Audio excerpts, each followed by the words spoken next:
স্বাস্থ্যখাত সংস্কারের দাবিতে শিক্ষার্থীদের টানা আন্দোলন থামছে না, বরং আন্দোলন আরও জোরদার করার ঘোষণা দিয়েছেন আন্দোলনকারীরা। শনিবার দুপুর 12:30টায় বরিশাল কেন্দ্রীয় শহীদ মিনারে আয়োজিত এক সংবাদ সম্মেলনে আন্দোলনের প্রধান সমন্বয়কারী মহিউদ্দিন রনি এই ঘোষণা দেন। রনি অভিযোগ করে বলেন, আমরা ন্যায্য দাবিতে আন্দোলন চালিয়ে যাচ্ছি, কিন্তু দুঃখজনক হলো শেরে-ই-বাংলা মেডিকেল কলেজ হাসপাতালের সামনে শান্তিপূর্ণ অনশনে অংশ নেওয়া শিক্ষার্থীদের উপর ছাত্রলীগের একটি গ্রুপ বারবার হামলা চালিয়েছে।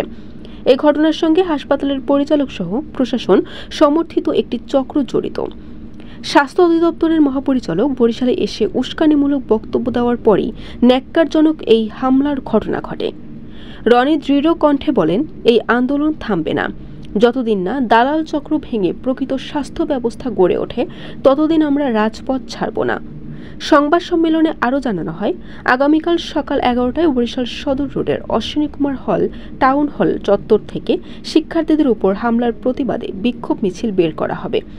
চিকিৎসা সেবায় অব্যবস্থাপনা, সিন্ডিকেট ও দালাল চক্র ভেঙে সাধারণ মানুষের জন্য দালালমুক্ত ও মানসম্মত স্বাস্থ্য ব্যবস্থা প্রতিষ্ঠাই তাদের লক্ষ্য।